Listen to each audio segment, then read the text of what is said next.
I don't think in any parliamentary democracy, Westminster or not Westminster, you have found this kind of stipulation.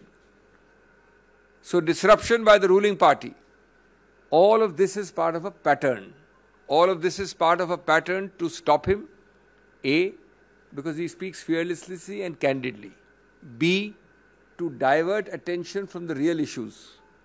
To divert attention from the questions which my friend here asks every day.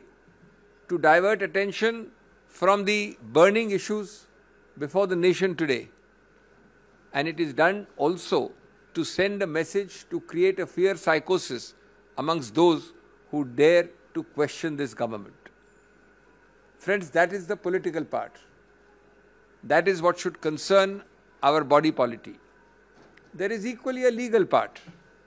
I have shared some of that with you yesterday.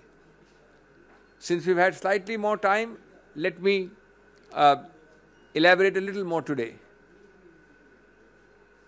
When you hurry, when you are premeditated, when you have decided to do something, you make mistake after mistake after mistake.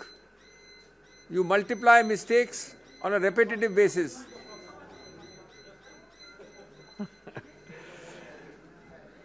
Take for example,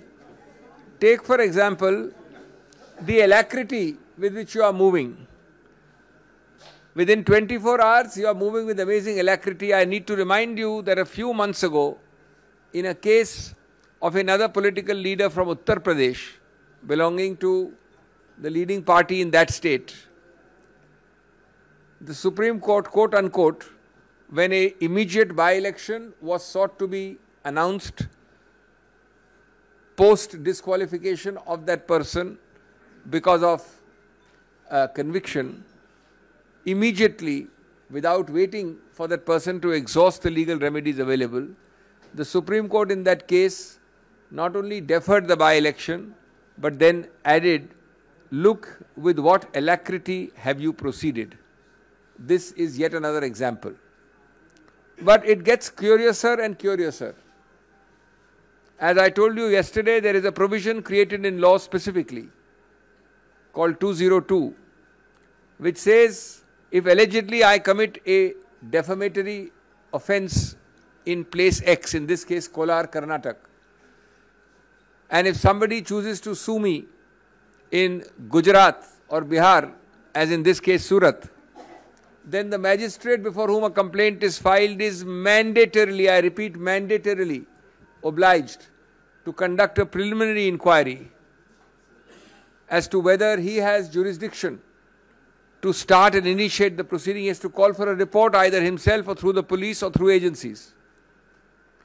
To the best of our knowledge, this point is taken by Shri Gandhi's lawyers, noted in the judgment and not decided. Admittedly, no inquiry is conducted because there is a tearing hurry to go ahead in a place which might well be without any jurisdiction at all, namely Surat, Gujarat.